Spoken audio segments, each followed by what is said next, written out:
Hello guys, I welcome all of you in this Gyan Ganit channel. Once again I am before you with the same session of physics, that is electrostatics. Student life में ये दोनों subject मुझे कम अच्छे लगते थे, एक physics और दूसरा केमिस्ट्री। और उसका मेन रीज़न ये था, बहुत सारी ऐसी चीज़ें होती थी जो दिखती नहीं है। इलेक्ट्रॉन को आप दिखा नहीं सकते, प्रोटॉन को आप दिखा नहीं सकते, और बहुत सारी चीज़ें केमिस्ट्री के अंदर भी बहुत सारे, ये सिंगल बॉन्ड है, ये डबल बॉन्ड है, ये वो है, ये इससे अट्रैक्ट हो रहा है, ये इससे रिपेल हो रहा है, पता नहीं कितनी चीज़ें जिनको हम एक्सेप्ट कर लेते हैं लेकिन वो हमको दिखती नहीं है। अच्छा, कई लोग प्रॉमिस करते हैं कि नहीं मैं दिखा दूंगा ऐसा। मैंने भी सोचा है कि यार मैं भी ऐसा दिखा दूंगा, लेकिन मैं ऐसे कोई प्रॉमिस आपको नहीं करूंगा जो चीज़ मैं नहीं दिखा सकता आपको, है ना।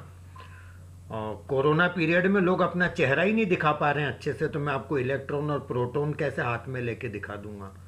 जिस चीज़ को हम नंगी आंखों से देख नहीं सकते उसको दिखाने का प्रॉमिस क्यों करना। हाँ, मैं इसको स्क्रीन पे आपको कोशिश करूंगा इसको समझाने की कि बहुत अच्छे से आपको समझ आए। तो इलेक्ट्रोस्टैटिक्स के अंदर हमने पहले पिछले जो लेक्चर था उसके अंदर हमने क्या क्या सीखा था, ये मैं आपको बताता हूँ। हमने ये सीखा था कूलम्स लॉ क्या होता है, फोर्स ऑफ अट्रैक्शन क्या होता है, फोर्स ऑफ रिपल्शन कैसे होता है, एफ का फार्मूला क्या होता है, force 1/4 pi epsilon 0 Q1 Q2 divided by R square. ये आपका परमिटिविटी वाला फंडा था, एप्सिलॉन 0। ये सब ग्रीक लेटर या बाहर के कंट्री का इन्वेंशन है, तो उन्हीं के लेटर्स इस्तेमाल किए जाते हैं, जैसे पाए, जैसे जाए, जैसे ईटा, जैसे डेल्टा, थीटा, है ना, लेमडा। ये सारे फॉरेन कंट्रीज के सिंबल्स हम लोग यूज़ करते हैं। हमने इन्वेंट करी होती बहुत सारी चीज़ें तो वो लोग हमारे सिंबल्स यूज़ करते हैं। हम लोगों को कहाँ टाइम है इतना, है ना। हमारा टाइम कहाँ जा रहा है ये आप बेहतर जानते हैं, है ना। मुझे नहीं पता कहाँ जा रहा है, बट ये सिंबल्स बाहर के लेटर्स हैं जिनको हम यूज़ करते हैं। मैं अपनी फिजिक्स की बात पर आना चाहूँगा। यहाँ पर सबसे पहले एक पॉइंट को अपन डिस्कस करेंगे, can there be force of attraction between negatively charged body and uncharged body. एक नेगेटिवली चार्ज्ड बॉडी और एक अनचार्ज्ड बॉडी के अंदर क्या फोर्स ऑफ अट्रैक्शन हो सकता है, या फोर्स ऑफ अट्रैक्शन होता है क्या, इस चीज को अपन समझेंगे। सपोज करिए, अच्छा एक चीज मैं आपको पहले से बता देता हूं कि कई लोग बहुत बड़े लंबे चौड़े एक्सप्लेन करते हैं चीज़ों को। एबोनाइट की रॉड ली हमने, वो बिल्ली का बेचारे को उसका भी हलाल कर दिया, बिल्ली की खाल ले ली, फिर उन दोनों को पास लाए, वहाँ रिपल्शन हो रहा है, वहाँ अट्रैक्शन हो रहा है। इतनी सारी पूरी महाभारत और रामायण के बाद फाइनली बोलते हैं कि सेम टाइप के चार्ज रिपेल करते हैं और अपोजिट टाइप के चार्ज अट्रैक्ट करते हैं। अरे इसमें बताने वाली कौन सी बात है यार, ये तो हम बहुत पहले से जानते हैं बहुत अच्छे से कि अपोजिट नेचर के चार्ज आपस में अट्रैक्ट करते हैं, है ना। बहुत सारा इंटरनेट का ज़माना है, यूट्यूब है ना, बहुत सारा नॉलेज हमको अवेलेबल हो रहा है, तो हमें ये तो पता ही है बहुत अच्छे से कि सेम टाइप के चार्ज रिपेल करते हैं और अपोजिट टाइप के चार्ज वो अट्रैक्ट करते हैं। अब ये जो सपोज करो मैं एक कॉम्ब ले रहा हूँ। अब कॉम्ब जब अपन बालों में कंघी करते हैं ना कॉम्ब, तो क्या होता है वो नेगेटिवली चार्ज्ड हो जाता है। ये नेगेटिव चार्जेस इसके ऊपर आ गए। अब मैं क्या कर रहा हूँ, एक कागज़ का टुकड़ा यानी पीस ऑफ पेपर ले रहा हूँ, ठीक है। हमारा क्वेश्चन ही यही है कि can there be a force of attraction between negatively charged body and uncharged body. Uncharged से मेरा मतलब क्या है, नेट चार्ज 0। यहाँ पर जब भी हम अनचार्ज्ड की बात करेंगे तो नेट चार्ज 0 होगा। अब ऐसा तो होगा नहीं कि मटेरियल के अंदर ना प्रोटॉन है, ना न्यूट्रॉन है, ना इलेक्ट्रॉन है। हाँ, ये हो सकता है कि हमारे इसके अंदर कुछ ऐसे पॉजिटिव चार्ज हैं और कुछ बराबर उतने ही नेगेटिव चार्ज हैं इसके अंदर। तो ये 4 पॉजिटिव 4 नेगेटिव, यानी कि ये हमारा नेट चार्ज हमारा 0 हो गया। तो यदि हम इस कॉम्ब को इसके पास लाएंगे तो हम ये चीज़ समझना चाहेंगे कि ये क्यों अट्रैक्ट होता है कागज। गाइस, ये जो फंडा है हमारा कि अपोजिट नेचर के चार्ज अट्रैक्ट होते हैं, तो ये नेगेटिव चार्ज है और ये पॉजिटिव चार्ज सारे यहाँ इकट्ठे हो जाएंगे। यानी कि मेरी जो बॉडी है उस बॉडी के अंदर ये जो मेरे पॉजिटिव चार्ज है ये सारे नेगेटिव के पड़ोस में इकट्ठे हो जाएंगे यहाँ पर, और ये मेरे पॉजिटिव चार्ज दूर चले जाएंगे। तो क्या होगा कि इनके बीच में, सॉरी, ये नेगेटिव चार्ज है, ये मेरे पॉजिटिव चार्ज इधर आ जाएंगे और ये अपोजिट नेचर के चार्ज अट्रैक्ट करेंगे और ये मेरे नेगेटिव चार्ज ये थोड़े दूर चले जाएंगे। अब आप यहाँ देख रहे हो यहाँ पर जो डिस्टेंस है वो कम है, और ये नेगेटिव चार्ज और इन नेगेटिव चार्ज के अंदर जो रिपल्शन हो रहा है ये डिस्टेंस ज़्यादा है। और ये अच्छी तरह से जानते हो कि जो फोर्स ऑफ अट्रैक्शन या रिपल्शन होता है वो इन्वर्सली प्रोपोर्शनल टू रेडियस के डिस्टेंस बिटवीन देम के स्क्वायर के इन्वर्सली प्रोपोर्शनल होता है। तो यहाँ पर जो फोर्स ऑफ अट्रैक्शन काइंड का होगा, अट्रैक्शन टाइप का जो फोर्स होगा वो ज़्यादा होगा कि फोर्स ऑफ रिपल्शन ज़्यादा होगा? यहाँ पर फोर्स ऑफ अट्रैक्शन ज़्यादा होगा क्योंकि डिस्टेंस इनके बीच की कम है, और जो फोर्स ऑफ रिपल्शन है वो ज़्यादा होगा। तो एज ए रिजल्ट हमारा यहाँ पर अट्रैक्ट होगा ये कागज़ का टुकड़ा इस कंघे से। Is that clear? तो हम ये बोल सकते हैं कि force of attraction negatively charged body और अनचार्ज्ड बॉडी के बीच में होता है। अब यही बात हम इसके अंदर भी सीखेंगे, समझेंगे।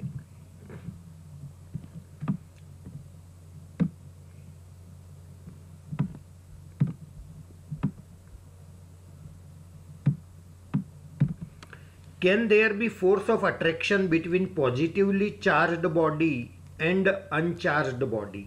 अब यहाँ पर यदि मैं पॉजिटिवली चार्ज्ड बॉडी लेके आता हूँ यहाँ पर सपोज, और उसके साथ में एक अनचार्ज्ड बॉडी लेके आता हूँ जिसके अंदर प्रोटॉन और मतलब इलेक्ट्रॉन और प्रोटॉन दोनों हैं, तो ये मेरे पॉजिटिव चार्ज भी हैं इसके अंदर और ये मेरे नेगेटिव चार्ज भी हैं। यदि दोनों तरह के चार्ज हैं, सपोज 3 पॉजिटिव चार्ज है और 3 नेगेटिव चार्ज है, तो नेगेटिव चार्ज तो बेचारे वैसे ही भागते दौड़ते रहते हैं ना, फ्री इलेक्ट्रॉन हम उनको बोलते हैं। तो यदि ये पॉजिटिव चार्ज है तो पॉजिटिव चार्ज को देखते से ही ये दौड़ के सारे इलेक्ट्रॉन इधर आ जाएंगे। 4 इलेक्ट्रॉन है तो ये चारों यहाँ आ जाएंगे, 4 प्रोटॉन है तो ये यहाँ चले जाएंगे।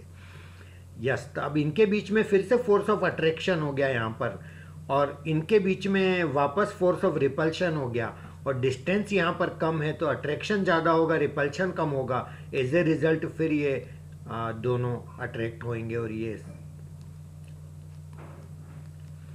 अट्रैक्शन, फोर्स ऑफ अट्रैक्शन यहाँ पर एग्जिस्ट करेगा। तो बात आपको समझ आ गई होगी। अब यहाँ पर हम बात करेंगे एक और, how can a uncharged sphere can be positively charged without touching it? Can it be negatively charged without touching it? अब एक अनचार्ज्ड स्फीयर है, उसकी अपन यहाँ पर बात कर रहे हैं, और यदि वो अनचार्ज्ड स्फीयर है तो क्या उसको बगैर टच किए उसको हम पॉजिटिवली चार्ज्ड कर सकते हैं क्या? अब यहाँ पर एक फंडा आप समझ लीजिए गाइस, ये एक स्फीयर है, सपोज किसी स्टैंड के ऊपर खड़ा है, ये हमारा इंसुलेटर कुछ भी है, यहाँ पे चार्ज का जाना आना कुछ नहीं होगा, और इस स्फीयर के अंदर सपोज करिए 4 मेरे पॉजिटिव प्रोटॉन है और ये 4 इलेक्ट्रॉन है, तो मैं ऐसा बोल सकता हूँ कि ये मेरा न्यूट्रल हो गया। Is that clear? अब मेरे को इसको सिर्फ पॉजिटिवली चार्ज देना है, नेगेटिव चार्ज मुझे सारे हटाने हैं, और क्या करना है, और इसको टच भी नहीं करना है स्फीयर को। अब हम क्या करेंगे, यहाँ पर ऐसे याद रखा करो कि यदि आपको पॉजिटिवली चार्ज्ड करना है तो एक रॉड लेके आओ जो नेगेटिवली चार्ज्ड हो इसके पास में, जिसमें नेगेटिव चार्ज हो। अब यदि नेगेटिव चार्ज वाली रॉड में इसके पास में लेके आऊंगा तो ये मेरे पॉजिटिव चार्ज इसकी सरफेस पे इकट्ठे हो जाएंगे यहाँ पर, यस नो, ये और करीब आ जाएंगे इसके। अब as a force of attraction, due to the force of attraction ये पॉजिटिव चार्ज ये यहीं पे बने रहेंगे जब तक ये रॉड यहाँ बनी रहेगी, ये कहीं नहीं जाने वाले, यहाँ पर अट्रैक्शन हो रहा है इनके बीच में। Is that clear? अब क्या हो रहा है कि ये मेरे जो नेगेटिव चार्ज है ये नेगेटिव नेगेटिव आपस में रिपेल करेंगे, तो ये तो इधर रहेंगे बॉडी में, इस सरफेस पे, इस तरफ, दूर की तरफ। अब मैं क्या करूँगा कि यहाँ पे इसको मैं अर्थिंग दे देता हूँ। अर्थिंग का मतलब ग्राउंड से जोड़ देता हूँ मैं इस वाले हिस्से को, और यदि मैं इसको ग्राउंड से जोड़ देता हूँ तो ये मेरे वैसे रिपेल कर रहे थे इलेक्ट्रॉन, और ये इलेक्ट्रॉन मेरे सारे के सारे ये हमारी धरती माता के अंदर समा जाएंगे सारे इलेक्ट्रॉन। ये इलेक्ट्रॉन जो होती है वो इस तरह से इसके अंदर अर्थंड हो जाएंगे। तो यानी कि ये मेरे सारे इलेक्ट्रॉन्स यहाँ से ख़त्म हो जाएंगे। तो ये मेरी जो नेक्स्ट सिचुएशन है अब वो ऐसे रहेगी। ये मेरा स्फीयर, ये मेरी रॉड, रॉड के अंदर ये मेरे नेगेटिव चार्ज, ये मेरे पॉजिटिव चार्ज जो यहाँ पर अट्रैक्ट हो रहे हैं, और ये जो नेगेटिव चार्ज है मेरे इस अर्थंड होने की वजह से ख़त्म हो गए, ये सारे इसमें हो चले गए। अब मैं क्या करूँगा गाइस, अभी तो ये हो रहा था कि ये पॉजिटिव चार्ज यहाँ है और ये अट्रैक्ट हो रहे हैं, यहाँ से कहीं नहीं जा रहे हैं। यदि मैं इसको हटा देता हूँ रॉड को, तो क्या होगा, ये पॉजिटिव चार्ज इस पूरे सरफेस पे फिर से फैल जाएंगे, और अर्थंड होने की वजह से ये इलेक्ट्रॉन वापस आके इनको नलीफाई कर देंगे, न्यूट्रल कर देंगे। तो ये नहीं होने देना चाहता हूँ, मुझे तो चाहिए पॉजिटिव चार्ज। तो मैं क्या करूँगा, पहले इस अर्थिंग को डिसकनेक्ट कर दूंगा। डिसकनेक्ट करने से क्या होगा, अब ये नई सिचुएशन मेरी ये है, ये मेरे पॉजिटिव चार्ज है और ये मेरी रॉड है जो ये नेगेटिव चार्ज वाली है, और ये जो नेगेटिव चार्ज वाली रॉड है, अब ये पॉजिटिव इलेक्ट्रॉन है यहाँ पर और ये इस जगह है पॉजिटिव इलेक्ट्रॉन। अब जैसे ही मैं इस रॉड को दूर ले जाता हूँ तो क्या होगा, ये फोर्स हमारा ख़त्म हो जाएगा, फोर्स ऑफ अट्रैक्शन ख़त्म हो जाएगा। तो ये पॉजिटिव चार्ज पूरी बॉडी के अंदर फैल जाएंगे ये। तो ये मेरा स्फीयर हमारा पॉजिटिवली चार्ज्ड हो जाएगा, बराबर बराबर फैल जाएंगे। जैसे कि चार्ज डिस्ट्रीब्यूशन वाली प्रॉपर्टी होती है, चार्ज किसी भी सरफेस किसी भी बॉडी को आप दोगे तो वो पूरे सरफेस के ऊपर फैल जाएगा। तो ये चीज़ हमारी पॉजिटिवली चार्ज्ड हो गई मेरी स्फीयर। मेरी बात आपको समझ आएगी, बहुत ही स्लो और बहुत अच्छे से मैंने आपको समझाने का ट्राई किया। अब यही बात मैं इसको समझाऊंगा अगले पॉइंट ये कि can it be negatively charged without touching it. अब जिस तरह से हमने इसको पॉजिटिव चार्ज किया, क्या उसको हम नेगेटिव चार्ज कर सकते हैं? अब आप देखो, जब हमको पॉजिटिव चार्ज आंसर लाना था तो हमने रॉड कौन सी लेके चली, नेगेटिव चार्ज। अब अपन उल्टा करते हैं, अब मेरे को लेके आना है यहाँ पर नेगेटिव चार्ज, तो मैं रॉड कौन सी लेऊंगा, पॉजिटिव चार्ज की लेऊंगा। तो देखिएगा, ये मेरा स्फीयर, ये इसका स्टैंड, ये मैं एक रॉड लेके आ रहा हूँ, इस रॉड के अंदर मेरा पॉजिटिव चार्ज है ये। अब पॉजिटिव चार्ज है तो यहाँ पर कौन से वाले चार्ज इकट्ठे हो जाएंगे स्टूडेंट्स, इसके अंदर पॉजिटिव चार्ज भी है, नेगेटिव चार्ज भी है। पहले एक एक करके मैं समझाता जाता हूँ। ये positive negative, positive positive positive, 4 positive 4 negative, 1 2 3 4, है ना, ये इसके अंदर पूरी बॉडी के अंदर फैले हुए हैं इक्वली। अब क्या होगा कि जैसे ही मैं इस रॉड को पास में लाऊंगा तो मेरी अगली सिचुएशन ऐसी बनेगी, ये मेरा स्फीयर, ये मेरी रॉड, ये इसके ऊपर पॉजिटिव चार्ज, और ये नेगेटिव चार्ज अट्रैक्ट होकर के इसके पास आ जाएंगे, चलो चलो चलो इनके पास चलो, है ना। और ये मेरे जो पॉजिटिव चार्ज है ये दूर चले जाएंगे। ये मेरी ऐसी सिचुएशन बन जाएगी। अब क्या होगा कि मेरे को सिर्फ यहाँ नेगेटिव चार्ज रखना है, फिर पॉजिटिव चार्ज को हटाना है, तो मैं फिर इनको अर्थिंग कर दूंगा। यदि मैं इनको अर्थिंग कर दूंगा इनकी, तो क्या होगा, पॉजिटिव चार्ज निकल के अंदर नहीं जाएंगे, यहाँ से क्या हो जाएगा, नेगेटिव चार्ज आएंगे। क्योंकि पॉजिटिव चार्ज न्यूक्लियस के अंदर, कोई भी मेटल या कोई भी बॉडी के अंदर बहुत स्ट्रांगली रहते हैं अटैच्ड, तो वो नहीं जाएंगे। फ्री इलेक्ट्रॉन जो रहते हैं वो इधर से उधर मूव करते रहते हैं। तो ये नेगेटिव चार्ज तो यही रहेंगे, क्योंकि ये अट्रैक्शन की वजह से बंधे हुए हैं इन पॉजिटिव के वजह से। और ये जो रिपल्शन की वजह से पॉजिटिव ये यहाँ पर आ गए, तब यहाँ से जो इलेक्ट्रॉन्स आएंगे वो इनको क्या कर देंगे, नलीफाई कर देंगे। तो ये मेरी नेक्स्ट सिचुएशन ऐसी बनेगी, ये मेरी रॉड, ये मेरा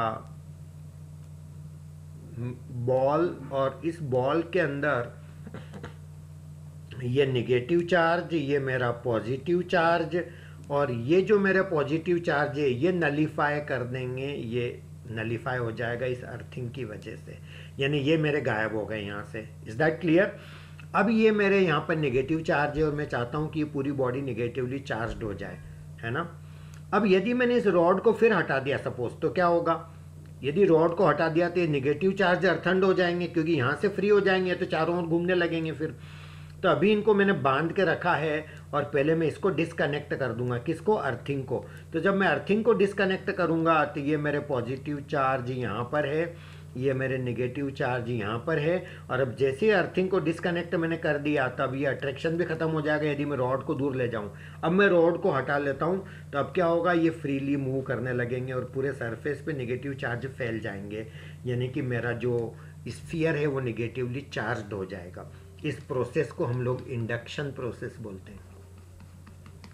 तो बहुत बड़ी बड़ी बातें मुझे आती भी नहीं है, मैं कर भी नहीं रहा हूँ आपको, मैं समझाने का ट्राई करा मैंने आपको कि ये इंडक्शन ऐसे होता है। और ऐसा करने से ये जो मेरी रॉड थी इसके चार्ज पे भी कोई इफेक्ट नहीं आया है ना। तो ये पॉजिटिव चार्ज इस पे था और दूर भी लेते गए, बाद में तो पॉजिटिव ही रहेगा, और नेगेटिव चार्ज को दूर लेते गए तो पहले भी वाले केस में ये मेरा नेगेटिव ही रहेगा, इसके चार्ज पे कोई इफेक्ट नहीं आएगा। तो इस तरह से हम लोग ये चीज़ कर सकते हैं। और अपन आगे बढ़ते हैं, और क्या कर सकते हैं अपन, कुछ क्वेश्चंस अपन करेंगे यहाँ पर, देखिएगा। ये क्वेश्चन है, suppose there are 5 bodies numbered 1 2 3 4 5 and following pair of bodies have force of attraction between them. अब ये 1 2 के बीच में अट्रैक्शन है, 4 1 के बीच में अट्रैक्शन है, 2 4 के बीच में अट्रैक्शन है, and following pair has force of repulsion between them. 2 3 के बीच में रिपल्शन है, 4 5 के बीच में रिपल्शन है। Then the charge on body 1 is. अब बॉडी 1 के ऊपर पॉजिटिव चार्ज होगा कि नेगेटिव चार्ज होगा कि न्यूट्रल होगी, या फिर हम नन ऑफ डीज या कांट से, इस तरह के भी ऑप्शन हो सकते हैं। अब यहां पर एक चीज आप समझ के चलिए, इस चीज को मैं थोड़ा सा डायग्राम से समझा देता हूं।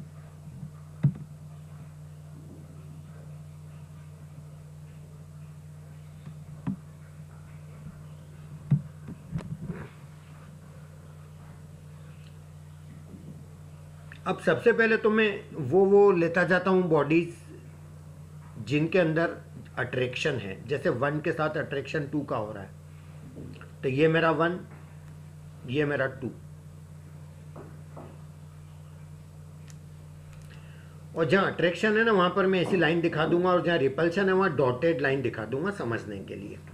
तो ये मेरा 1 है, ये मेरा 2 है। 1 के 2 के साथ अट्रैक्शन हो रहा है, 2 का 4 के साथ अट्रैक्शन हो रहा है, तो 2 को फिर मैंने कनेक्ट करा 4 से, ये अट्रैक्शन है तो मैंने लाइन दिखा दी।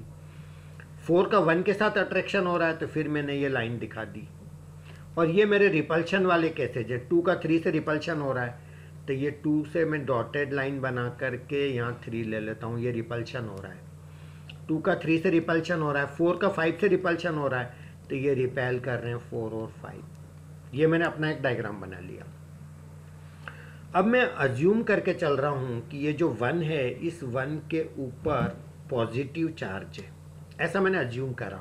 मुझे नहीं पता एक्चुअल में क्या है, निकालना इसी का, ये चार्ज ऑन बॉडी 1 पता करना है।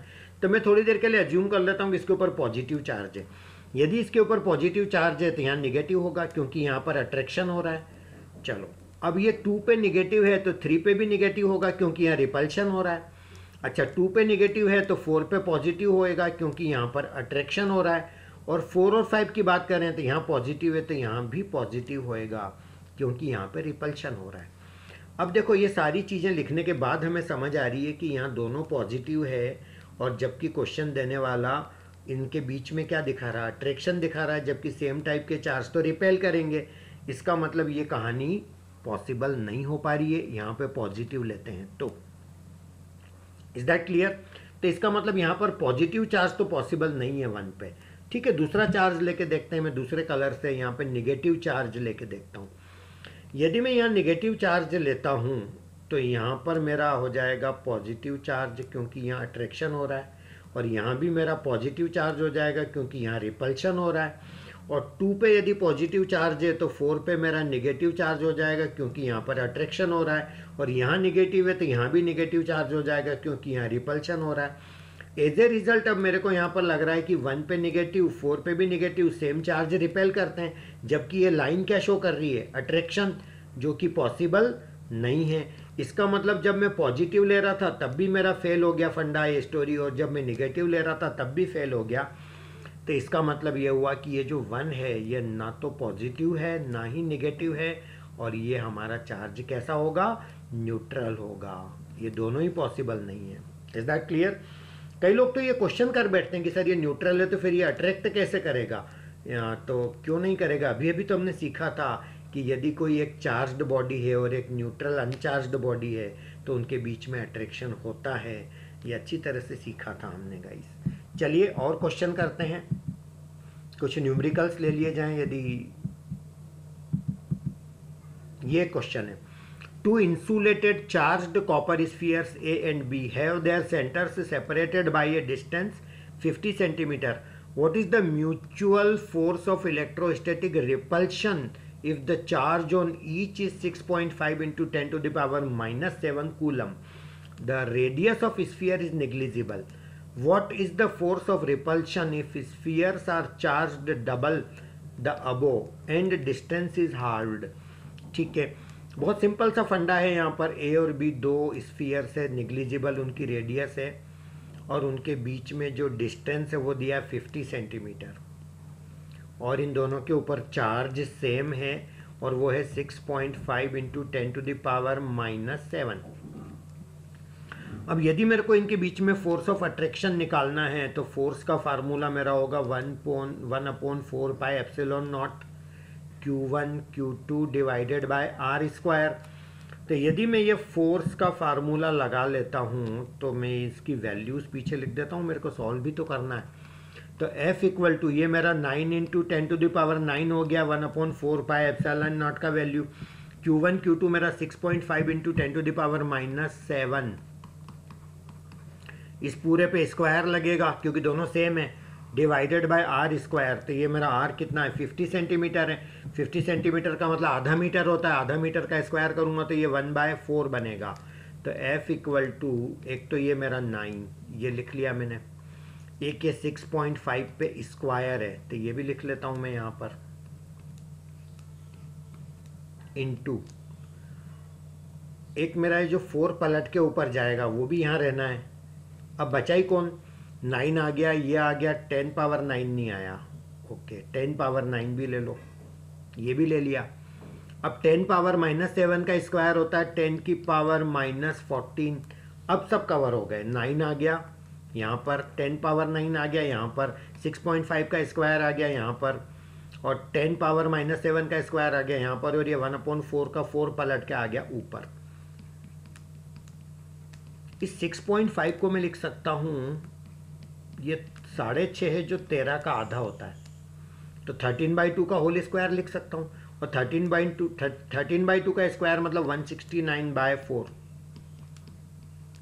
ये 9 - 14 तो ये -5 आ जाएगा और क्या, ये 4 से 4 भी कैंसिल हो गया तो ये F हो गया मेरा 9 इंटू 169। 9 इंटू 169 भी कर ही लेते हैं, 9 9 जा 81, बचा क्या 8।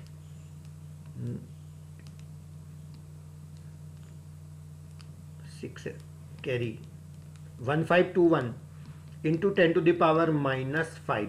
ये हमारा फोर्स आ गया जिसका यूनिट हमारा होगा न्यूटन। आई होप ये बात सबको समझ आई होगी। अब इसके अंदर एक चीज़ देखिएगा, क्वेश्चन में इतना तो पूछा ही है, अब एक चीज़ और उन्होंने पूछी है, what is the force of repulsion if spheres are charged double the above and distance is halved. Distance आधी कर दें और चार्ज को डबल कर दें जितना पहले था तो अब नया फोर्स ऑफ अट्रैक्शन क्या होगा या रिपल्शन, जो भी व्हाटएवर।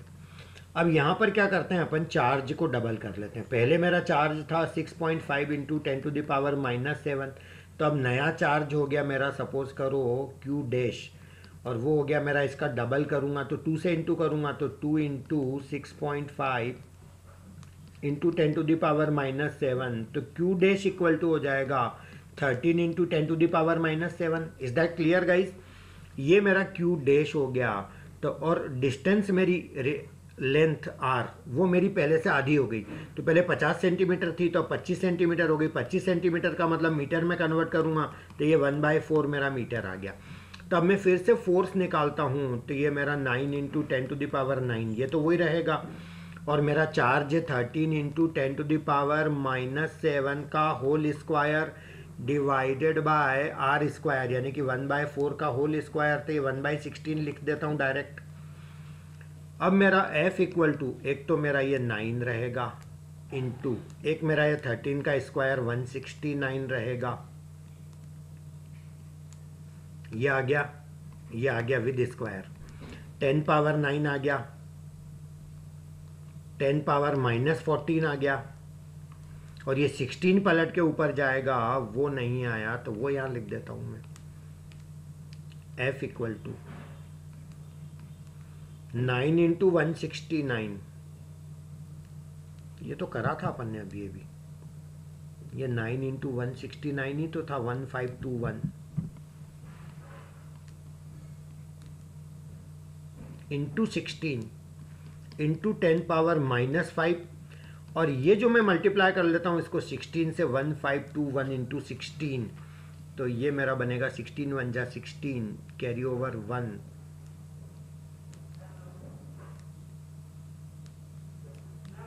ऐसा आएगा, इंटू 10 टू द पावर -5, या चाहो तो इसको 10 टू द पावर 5 हटा के 1 2 3 4 5 ही तो है ये, 0.24336 न्यूटन, ऐसा भी लिख सकते हैं।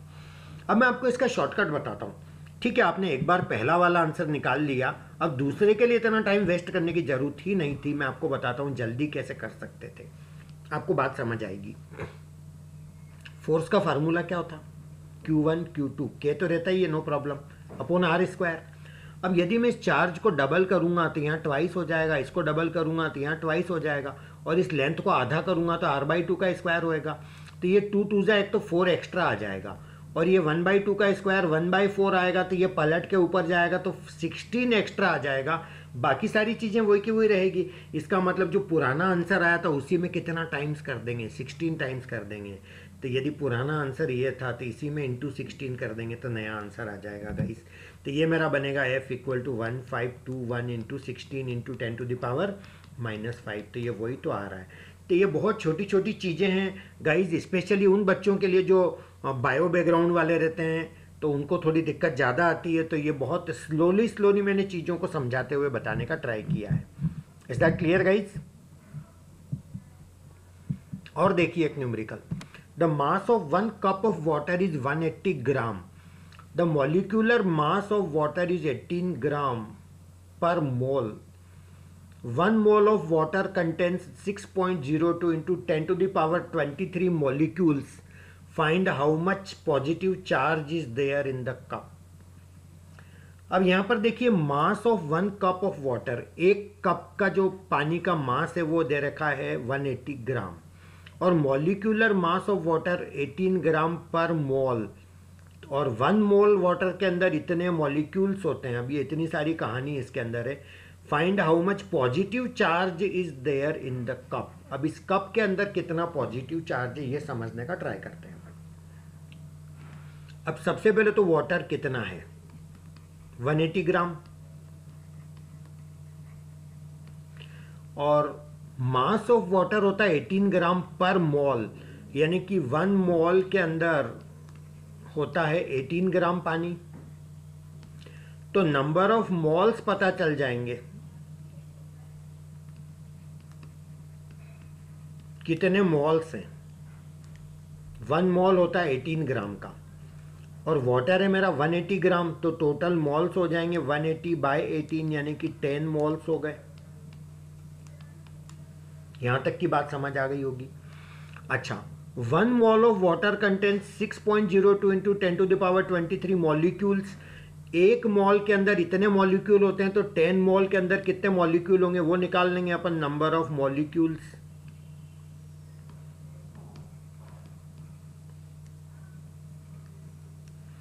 अब नंबर ऑफ मॉलिक्यूल्स हो जाएगा मेरा 6.02 into 10 to the power 23 into 10, क्योंकि 10 मॉल हैं ये, और 1 मॉल के अंदर मेरे मॉलिक्यूल इतने होते हैं, तो ये इतने मॉलिक्यूल हो गए। तो finally 6.02 into 10 to the power 24 इतने मॉलिक्यूल्स आ गए। किसके मॉलिक्यूल्स हैं ये? पानी के, ऑफ वाटर। H2O लिख दूं, चलेगा? हाँ। अब क्वेश्चन में पूछा क्या है कि इसके अंदर पॉजिटिव चार्ज कितना होगा। पॉजिटिव चार्ज किसकी वजह से होता है, इलेक्ट्रॉन की वजह से कि प्रोटॉन की वजह से? प्रोटॉन की वजह से होता है गाइस, है ना। और जो एक मॉलिक्यूल होता है H2O का, उसके अंदर कितने प्रोटॉन होते हैं अपन ये भी समझ लेते हैं, है ना। ये सब आपने सीखा होगा कि इसके ये ऑर्बिट होते हैं, इलेक्ट्रॉन चक्कर लगाते हैं, प्रोटॉन न्यूट्रॉन, है ना। ये सब केमिस्ट्री में पढ़ा ही होगा आपने, कैसे पानी बनता है H2O, है ना, कैसे बॉन्डिंग होती है, कैसे अफिनिटी, पता नहीं क्या क्या चीज़ें लोग पढ़ते हैं। और बड़ा ऐसा लगता है इनको देख के सही में कि ये अपने को एहसान मानना चाहिए नहीं इलेक्ट्रॉन प्रोटॉन का, कि इनकी दोस्ती अच्छे से हो जाती है और ये H2O बन गया, नहीं तो अपन तो प्यासे ही रह जाते हैं ना, पीते क्या अपन यदि H2O नहीं होता तो। एनीवे, तो अपन बात करेंगे H2O के अंदर। ये बात चल रही थी प्रोटॉन कितने होते हैं। अब हाइड्रोजन के 2 एटम, ऑक्सीजन का 1, ऑक्सीजन के अंदर इलेक्ट्रॉन भी 8 होते हैं, प्रोटॉन भी 8 होते हैं जहाँ तक मुझे पता है, और हाइड्रोजन के अंदर 1 तो 8 और 1 9 और 1 10, तो टोटल प्रोटॉन हो गए 10। Total proton in one molecule. कई तो ऐसे क्या पता, ऐसा लगता है वो बनते हैं कि उन्हें सही में नहीं आता है ना। अभी कल मैं पढ़ा रहा था एक को, वो कोई गुजराती बच्चा था, तो मैंने बोला कि इसमें 8 इलेक्ट्रॉन होते हैं। ऊँचे मतलब ऐसा आश्चर्य से बोलेंगे कि जैसे उनको इतना भी नहीं पता हो यार, वैसा लगता है कि सही में बन रहा है कि इसको नहीं पता है। तो total proton in one molecule, तो वन मॉलिक्यूल के अंदर टोटल प्रोटॉन होते हैं मेरे 10। अब ये मॉलिक्यूल कितने हो गए मेरे, इतने, तो इसको 10 से इंटू करूंगा तो नंबर ऑफ प्रोटॉन हो जाएंगे। तो total number of protons equal to 6.02 into 10 to the power, कितना हो गया था, 24 तक अपन पहुंच गए थे, इंटू 10। तो ये मेरा प्रोटॉन्स हो गए 6.02 इंटू 10 टू द पावर 25, एक और ये जोड़ लिया मैंने, तो ये मेरे नंबर ऑफ प्रोटॉन्स हो गए। Is that clear. अब एक प्रोटॉन के ऊपर कितना चार्ज होता है, चार्ज ऑन वन प्रोटॉन, ये मेरा होता है 1.6 into 10 to the power -19। Magnitude इतना ही होता है, बस इलेक्ट्रॉन हो तो नेगेटिव चार्ज कहलाता है और प्रोटॉन हो तो पॉजिटिव चार्ज कहलाता है ना। तो ये एक प्रोटॉन पे इतना चार्ज है और इतने सारे प्रोटॉन हैं उस कप के अंदर इकट्ठे हो गए, सब अपन ने कैलकुलेट कर लिए, तो टोटल चार्ज हमारा हो जाएगा 6.02 into 10 to the power 25 into 1.6 into 10 to the power -19। इसको 6 ही मान लो यार, 6.02 है तो ठीक है चलेगा, अप्रोक्सीमेटली 6, तो 1.6 को 6 से मल्टीप्लाई करेंगे 9.6 आएगा, into 10 to the power -19 10 to the power 25, तो ये आ जाएगा 10 टू द पावर 6।